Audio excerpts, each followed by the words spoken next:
Unit 8. Sindbad the Sailor. Let us study about the hardships faced by Sindbad the sailor during his journey.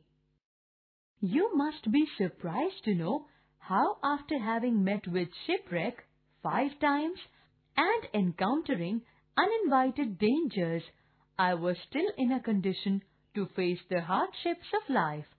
I, myself, find it difficult to believe when I look back, but I give complete credit to my good fortune that did not leave me in the darkest of my phases in life.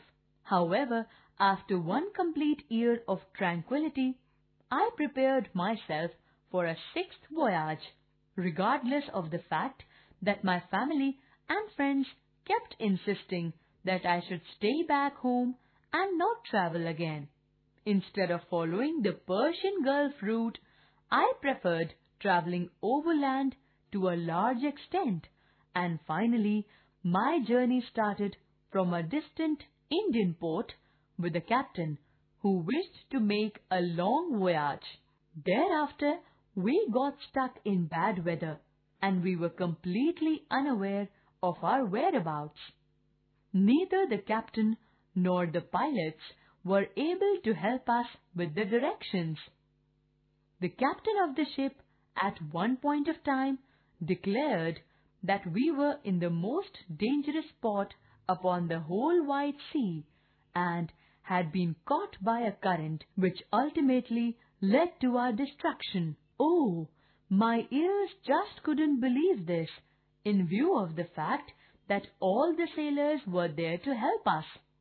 We ultimately found ourselves at the foot of a mountain that rose sheer out of the sea, and we managed to make our way to the shore. The only things that we could carry along with us were some valuable belongings. We heard the captain making some important announcements which we found difficult to accept.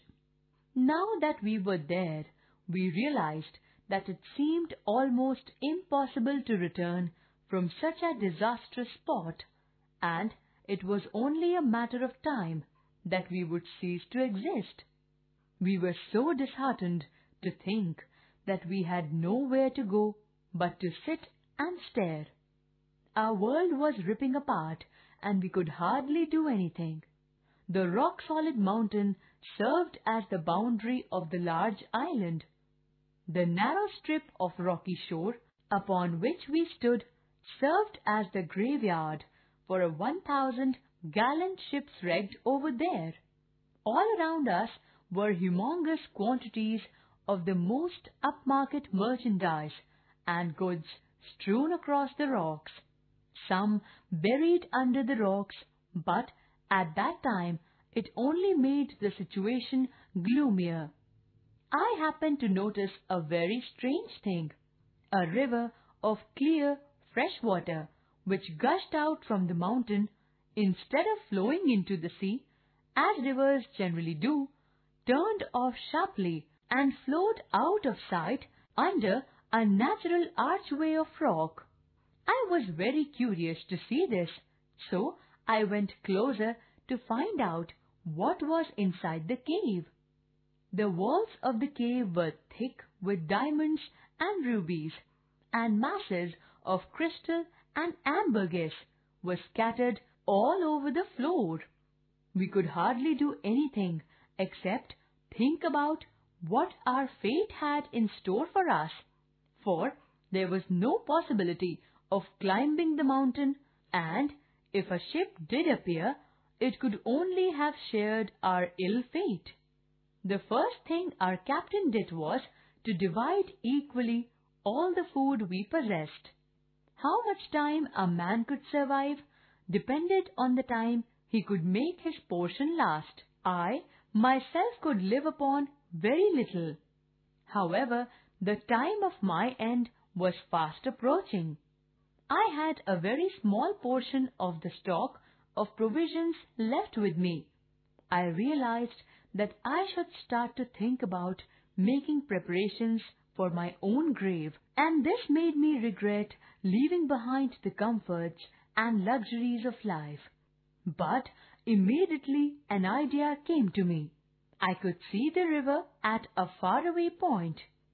I thought to myself, if I could build a raft and make my way through the swiftly flowing water, if I were able to survive all those hardships, and if my lucky charm was with me, I might be able to find myself in a new world, for the only way to survive was to make a last effort.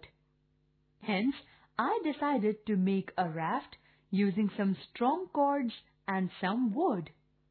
I collected many packages of rubies, emeralds, rock crystal, ambergris, and all the precious stuff, tied them upon my raft, taking utmost care to preserve whatever provisions I could save.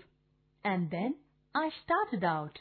I held the two small oars ready in my hand, and I loosened the cord which held it to the bank. Once my raft was on the river, I flew swiftly under the gloomy archway, and I found myself in total darkness, which led me to utter confusion. But, thanks to my destiny, I was very smoothly taken forward by the rapid water. I went on, as it seemed to me, for many nights and days. At one place, the channel became so small that I thought that I would be crushed against the rocky roof, but, to my surprise, I was safe, since I had taken the precaution of lying flat upon my precious packet of stones. To keep myself alive, I ate only the stuff which I thought was the minimum to keep me alive. When I was about to finish my last bit of food, the only thought that entered my mind was, what if I died of hunger? However, I was so tired by that time that I fell asleep in minutes, and when I again opened my eyes, I was once more in the light of the day. I could see a beautiful country before me, and my raft, which was tied to the river bank, was surrounded by friendly-looking dark men. I got up and saluted them, and they spoke to me in return, but I could not understand a word of their language. I was so overwhelmed by my sudden return to life and that light that I murmured to myself in Arabic, "Close thine eyes, and while thou sleepest, heaven will change thy fortune from evil to good." A humble person from their group understood what I said and came up to me and said, "My brother, don't be surprised to find us here. This is our land. When we came to get water from the river, we noticed your raft floating down it, and one of us swam out and brought you to the shore. We were waiting for you to get up from your deep sleep. Tell us now, where are you coming from, and where you were planning to go through that dangerous way?" I gave them the true picture of what had happened to me. They were kind enough to bring me a horse to ride, and we set out. I was followed by several strong men carrying my raft upon their shoulders. In this way, we entered into the city of Sindbad. The natives introduced me to their king, and I greeted him in my Indian fashion. I went down at his feet and kissed the ground, but the king told me to get up and asked my name. "I am Sindbad," I replied.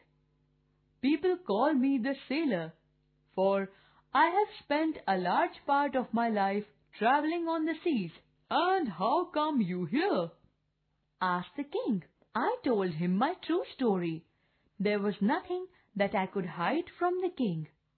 He was so surprised and delighted to listen to the story of my journey that he ordered my adventures to be written in letters of gold and to be laid up in the archives of his kingdom.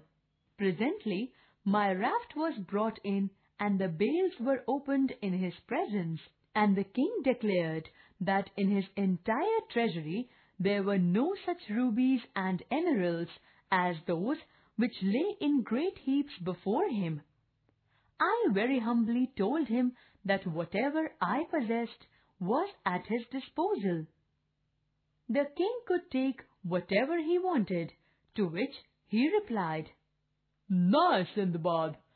I would be really glad if I can add something to your treasure than having an evil eye on your valuable possessions.